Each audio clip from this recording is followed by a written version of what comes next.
Hello guys, मैं हूँ प्रीति और आप देख रहे हैं अपना YouTube channel IQ students point. And आज की वीडियो में हम डिस्कस करेंगे बीए प्रोग्राम सेकेंड सेमेस्टर का जो सब्जेक्ट लिस्ट है उसके बारे में। ठीक है, बहुत से स्टूडेंट्स रिक्वेस्ट कर रहे थे कि मैम कहीं भी सिलेबस जो है या स्टडी मटेरियल जो है वो हमें नहीं मिल पा रहा है। ठीक है, तो पहले आज मैं आप लोगों को आपका जो सब्जेक्ट लिस्ट है वो डिस्कस कर लूँगी आपके साथ, और नेक्स्ट वीडियो में मैं आपको जो है सिलेबस आपका वो भी कंप्लीट करवा दूँगी। ठीक है, आपके सब्जेक्ट के अकॉर्डिंग, आपके कोर्स के अकॉर्डिंग। राइट, तो फिलहाल जो है हम आज का सब्जेक्ट लिस्ट देख लेते हैं कि कौन कौन से सब्जेक्ट्स आपको पढ़ने को मिलेंगे जो बीए प्रोग्राम के स्टूडेंट्स हैं सेकेंड सेमेस्टर के, जो अभी रिसेंटली फर्स्ट सेमेस्टर का एग्ज़ाम दे के सेकेंड सेमेस्टर में गए हैं। राइट, तो देखो पहली बात तो ये बता दूं मैं आप लोगों को कि अगर आप चैनल पे नए हो तो चैनल को सब्सक्राइब कर लीजिए याद से। साथ में जो व्हाट्सएप ग्रुप्स हैं आपके वो भी ज्वाइन कर लीजिए for the further updates. And इतनी मेहनत से हम वीडियोस बनाते हैं आप लोगों के लिए, तो एटलीस्ट एक लाइक तो आप लोग कर ही सकते हो वीडियो को। ठीक है, तो चलो स्टार्ट करते हैं हमारा आज का जो सब्जेक्ट लिस्ट है वो। तो सबसे पहले देखो, जो आपका सब्जेक्ट नंबर 1 रहेगा, मतलब इसमें तो DSC 3 लिखा हुआ है, मतलब डिसिप्लिन स्पेसिफिक कोर्स जो है वो नंबर 3, मतलब सब्जेक्ट 1 और सब्जेक्ट 2। मेन कोर्स सब्जेक्ट 2 आप सेमेस्टर 1 में ऑलरेडी पढ़ चुके हो, तो सेमेस्टर 2 में जो मेन कोर्स सब्जेक्ट नंबर 3 रहेगा आपका, मतलब DSC नंबर 3 जो रहेगा आपका, उसके बारे में जान लोगे। ठीक है, तो ये कौन सा रहेगा? ये वो सब्जेक्ट रहेगा जो आपने सेमेस्टर 1 में लिया था।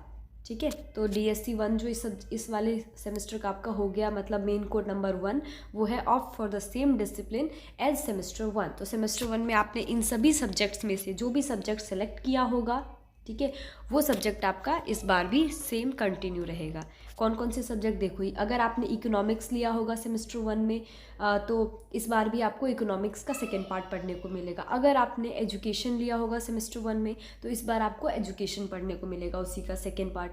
ठीक है, इंग्लिश लिया होगा ऐसे ही तो इंग्लिश मिलेगा आपको। हिंदी लिया होगा आपका मेन को as a main core subject तो हिंदी मिलेगा। ऐसे ही करके हिस्ट्री वालों को हिस्ट्री मिलेगा, मैथमेटिक्स वालों को मैथमेटिक्स मिलेगा, जो पोल साइंस के स्टूडेंट्स हैं उनको पोल साइंस मिल जाएगा।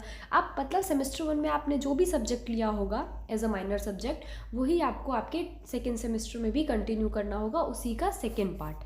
ठीक है, क्लियर हो गया आपको? तो मतलब सब्जेक्ट नंबर 1 आपको पता चल गया आपका क्या है। आप लिखते चलना कि आपने कौन सा सब्जेक्ट लिया था सेमेस्टर 1 में, और वही सब्जेक्ट जो है आपका अभी सेकेंड सेमेस्टर में भी रहेगा। तो ऐसे में आप अपना सब्जेक्ट लिस्ट जो है वो प्रिपेयर कर पाओगे।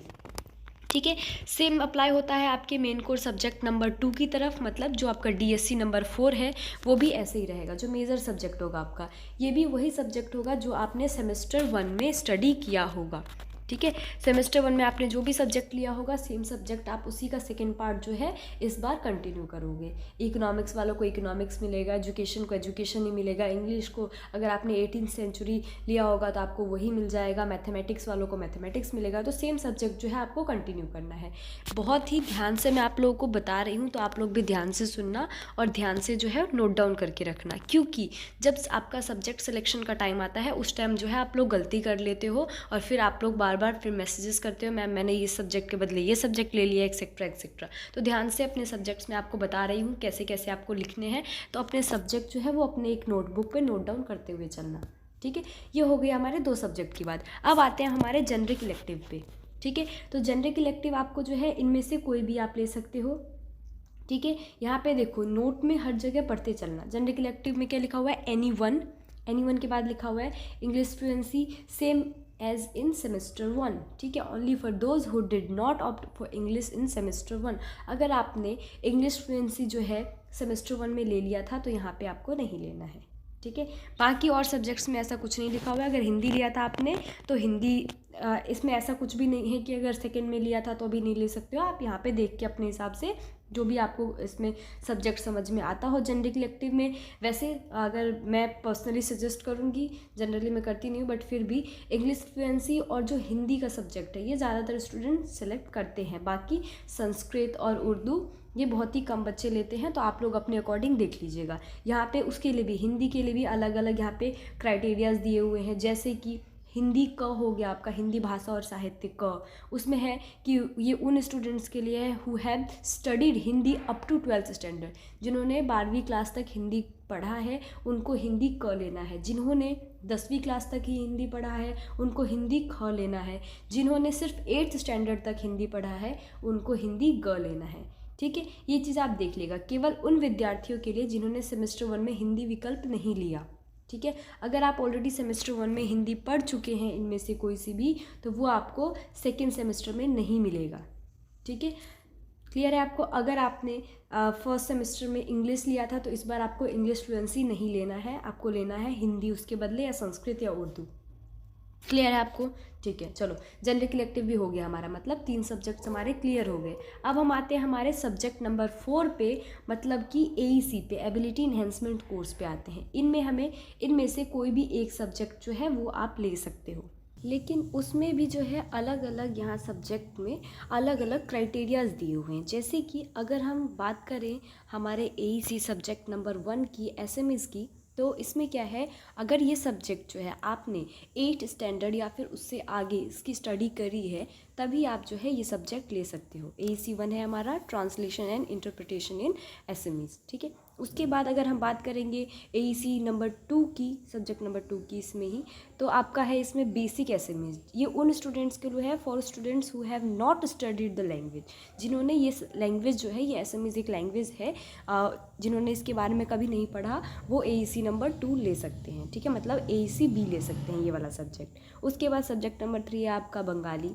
ऐसे ही आपका जिसने जिसने 8th स्टैंडर्ड या उससे आगे बंगाली सब्जेक्ट पढ़ा हुआ है वो ले सकते हैं इस सब्जेक्ट को, नहीं तो आपको AEC नंबर B लेना है। ठीक है, ऐसे यहाँ पे देखो सारी चीज़ें दी हुई है, आप यहाँ से अपने सब्जेक्ट को सेलेक्ट करोगे ऐसे करके। उसी प्रकार यहाँ पे हिंदी की बात हो गई, हिंदी में भी सेम है। अगर किसी ने 12th स्टैंडर्ड तक ये हिंदी भाषा पढ़ा हुआ है, हिंदी स्टडी किया हुआ है, तो उसको हिंदी A मिलेगा AEC में। ठीक है, अगर किसी ने 10th स्टैंडर्ड तक हिंदी पढ़ा है तो उसको हिंदी B मिलेगा। अगर किसी ने 8th स्टैंडर्ड तक की हिंदी पढ़ा है तो उसको हिंदी C मिलेगा। इसी तरह से पंजाबी है, संस्कृत है, संस्कृत B है ना। यहाँ पे भी अलग अलग क्राइटेरियाज यहाँ पे दिए हुए हैं, तो आप अपने अकॉर्डिंग जो है यहाँ पे सेलेक्ट कर सकते हो। ठीक है, जनरली स्टूडेंट्स इसमें हिंदी ही सेलेक्ट करते हैं AEC में, या फिर इंग्लिश लैंग्वेज सेलेक्ट करते हैं इसमें। ठीक है, तो आप अपने अकॉर्डिंग देख लीजिएगा, हिंदी ठीक रहेगा, बाकी जिसका जो भी इंटरेस्ट हो। संस्कृत, बहुत सारे बच्चे संस्कृत भी लेते हैं, तो आप अपने अकॉर्डिंग देख लीजिएगा। तो ये तो हो गई हमारे सब्जेक्ट नंबर 4 की। हमने 4 सब्जेक्ट की बात कर ली कि किस किस के पास कौन कौन से सब्जेक्ट होंगे। अब हम आते हैं हमारे नेक्स्ट सब्जेक्ट, मतलब कि स्किल एनहेंसमेंट पे। ठीक है, सेक पे आते हैं हम। इसमें है एनीवन अदर देन ऑप्टेड इन सेमेस्टर 1। आप कोई भी इनमें से सब्जेक्ट ले सकते हो, इन तीनों में से, मतलब finance for everyone, communication in everyday life, या फिर रंगमंच, कॉमर्स, इंग्लिश और हिंदी। इन तीनों सब्जेक्ट्स में से आप कोई भी सब्जेक्ट एक ले सकते हैं। ठीक है, लेकिन ये वो सब्जेक्ट होगा जो आपने सेमेस्टर 1 में नहीं लिया था। क्लियर है आपको ये चीज़? अगर मान लीजिए आपने सेमेस्टर 1 में हिंदी ले लिया है आपने, ठीक है, सेमेस्टर 1 में आपने हिंदी की स्टडी करी है, तो आपको यहाँ पे हिंदी नहीं लेना है। आप यहाँ पे फाइनेंस फॉर एवरीवन या फिर English communication in everyday life ये ले सकते हो। क्लियर है आपको? तो ये बात हो गई हमारे सब्जेक्ट नंबर 5 की। सब्जेक्ट नंबर 5 भी क्लियर हो गया आपको कि कौन सा सब्जेक्ट रहेगा आपका इसमें। उसके बाद हम आ जाएंगे हमारे लास्ट सब्जेक्ट, मतलब सब्जेक्ट नंबर 6 पे, वैल्यू एडेड कोर्स पे। ठीक है, वैल्यू एडेड कोर्स है हमारा। इसमें आप कोई भी एक सब्जेक्ट ले सकते हैं, लेकिन ये वो सब्जेक्ट होगा जो आपने सेमेस्टर 1 में नहीं लिया था। ठीक है, फॉर एग्जाम्पल अगर आपने सेमेस्टर 1 में यहाँ पे reading Indian fiction in English ले लिया था, मतलब इंग्लिश सब्जेक्ट अगर आप ऑलरेडी यहाँ पे पढ़ चुके हो वैल्यू एडिशन कोर्स के अंदर, ठीक है, अगर आपने इंग्लिश पहले ले लिया था सेमेस्टर 1 में, तो आप इस बार ये वाला सब्जेक्ट नहीं लेंगे, आप इन तीनों में से कोई एक सब्जेक्ट लोगे। अगर किसी बच्चे ने मान के चलो यहाँ पे पॉलिटिकल साइंस ले लिया था ऑलरेडी सेमेस्टर 1 में, ठीक है, constitutional value and fundamental duties अगर आप ऑलरेडी ले चुके थे सेमेस्टर 1 में, तो आप अभी ये वाला सब्जेक्ट नहीं लोगे।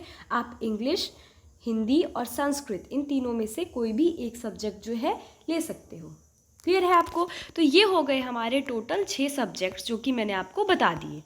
मैं अगेन एक बार आपको रिपीट कर देती हूँ। ठीक है, ये मैं बात कर रही थी, ये जो मैंने सब्जेक्ट लिस्ट बताया है, ये मैंने बताया है BA प्रोग्राम के उन स्टूडेंट्स के लिए जो अभी सेमेस्टर 2 में जाएंगे, मतलब जो सेमेस्टर 2 में जा चुके हैं, अभी फर्स्ट सेमेस्टर का उन्होंने एग्ज़ाम दिया है, BA प्रोग्राम के स्टूडेंट्स NEP बेस के अकॉर्डिंग। ठीक है, उसके बाद मैंने उनके सारे सब्जेक्ट, टोटल 6 सब्जेक्ट्स होते हैं आपके, एक सेमेस्टर में मैंने टोटल 6 सब्जेक्ट्स आपको बता दिए कि कौन कौन से सब्जेक्ट्स आपके पास रहेंगे। जैसे कि माइनर सब्जेक्ट नंबर आपका जो 1 रहेगा, मतलब डीएससी नंबर 3 जो रहेगा आपका, उसमें आपको इनमें से कोई भी एक सब्जेक्ट लेना मतलब मिलेगा। ये वो सब्जेक्ट होगा जो आपने ऑलरेडी सेमेस्टर 1 में पढ़ा है। सेमेस्टर 1 में अगर आपने ऑलरेडी हिस्ट्री पढ़ा है, history of India 300 C to 1200 C, तो इस बार भी आपको इसी को पढ़ना होगा। इसी का सेकेंड पार्ट जो है वो आपको पढ़ाया जाएगा। क्लियर हो गया आपको। अब मैं अगर बात करूं आपके मेजर पेपर नंबर 4 की, मतलब सब्जेक्ट नंबर 2 की, सेकेंड सेमेस्टर के सेकेंड सब्जेक्ट की, तो इसमें भी आपको सेम वही सब्जेक्ट पढ़ने को मिलेगा जो आपने ऑलरेडी सेमेस्टर 1 में पढ़ा है इन सभी सब्जेक्ट्स में से। फॉर एग्जांपल, अगर किसी स्टूडेंट ने मेजर पेपर में अपना मान लो यहाँ पे हिस्ट्री ले लिया था, तो उनको हिस्ट्री ही इस सब्जेक्ट इस सेमेस्टर में भी पढ़ना होगा। उसी का जो सेकेंड पार्ट है वो पढ़ाया जाएगा आपको। क्लियर है। अगर किसी ने मान लो यहाँ पे एजुकेशन ले लिया था फर्स्ट सेमेस्टर में, तो आपको यहाँ पे भी एजुकेशन ही पढ़ने को मिलेगा। इसी का जो है आप सेकेंड पार्ट पढ़ोगे। क्लियर हो गया आपको। इसी तरह से जब हम बात करेंगे हमारे इस सेमेस्टर के सब्जेक्ट नंबर 3 की, मतलब जेनरिक इलेक्टिव की, तो जेनरिक इलेक्टिव में आपको इनमें से कोई एक सब्जेक्ट मिलेगा। ये वो सब्जेक्ट होगा आपका only for those who did not opt for English in semester 1। ठीक है, मान लीजिए अगर आप इंग्लिश लेना चाहते हैं, तो अगर आपने इंग्लिश सेमेस्टर 1 में नहीं लिया था तो इस सेमेस्टर में आप इंग्लिश ले सकते हो। लेकिन अगर आपने सेमेस्टर 1 में इंग्लिश ले लिया था तो इस बार आपको इंग्लिश फ्लुएंसी नहीं लेना है, आप हिंदी ले सकते हो। हिंदी लेने के भी अलग अलग क्राइटेरियाज़ हैं। जिसने क्लास 8 तक हिंदी पढ़ा है उसको हिंदी ग मिलेगा, जिसने क्लास 10 तक हिंदी पढ़ा है उसको हिंदी ख मिलेगा, जिसने क्लास 12 तक हिंदी पढ़ा है उसको हिंदी क मिलेगा। तो इस तरह से जो है आप अपने सब्जेक्ट को सेलेक्ट कर सकते हो। लेकिन ये वो सब्जेक्ट होगा, अगर आपने हिंदी ऑलरेडी सेमेस्टर 1 में लिया था तो आपको इस बार हिंदी नहीं लेना है, आपको फिर इंग्लिश पे जाना है, इंग्लिश फ्लुएंसी पे। क्लियर है आपको। चलो, ये हो गया हमारे सब्जेक्ट नंबर 3। सब्जेक्ट नंबर 4 है हमारा एईसी। एईसी के लिए ऑलरेडी मैंने आपको बता दिया, एबिलिटी एनहेंसमेंट कोर्स के लिए इनमें से आप कोई भी एक सब्जेक्ट ले सकते हो। लेकिन ये कौन सा सब्जेक्ट किस क्राइटेरिया में है आप स्क्रीनशॉट लेके रख लो और उसके अकॉर्डिंग देख लीजिएगा। वैसे इसमें ज़्यादातर स्टूडेंट जो है वो हिंदी ही सेलेक्ट करते हैं अपने क्राइटेरिया के अकॉर्डिंग। ठीक है, चलो अब आते हैं हमारे क्लास सब्जेक्ट नंबर 5 पे। सब्जेक्ट नंबर 5 है हमारा skill enhancement course. Skill enhancement में से आप इन तीनों में से कोई एक सब्जेक्ट लोगे जो आपने ऑलरेडी सेमेस्टर 1 में नहीं लिया है। अगर आपने मान लो इंग्लिश सेमेस्टर 1 में लिया था तो इस बार आपको इंग्लिश नहीं लेना है। ठीक है, इसी तरह से बात करेंगे सब्जेक्ट नंबर 6 की, मतलब वैल्यू एडेड कोर्स की। तो इसमें भी आपको वो सब्जेक्ट लेना है जो आपने सेमेस्टर 1 में नहीं लिया था। क्लियर है आपको। तो आई होप आपको समझ में आ गया होगा आपका पूरा सब्जेक्ट लिस्ट। तो आज की वीडियो में बस इतना ही। बाकी किसी को कोई डाउट हो किसी और सब्जेक्ट का, अगर आपको कुछ जानना हो, कोई सिलेबस चाहिए हो, तो आप मुझे कमेंट बॉक्स में या टेलीग्राम पे बता सकते हैं। एंड आई होप आप सभी को आपके सब्जेक्ट लिस्ट के बारे में पता चल गया होगा। तो वीडियो को एक लाइक कर दीजिएगा। सो आज की वीडियो में बस इतना ही guys. Thanks for the watching this and best of luck all.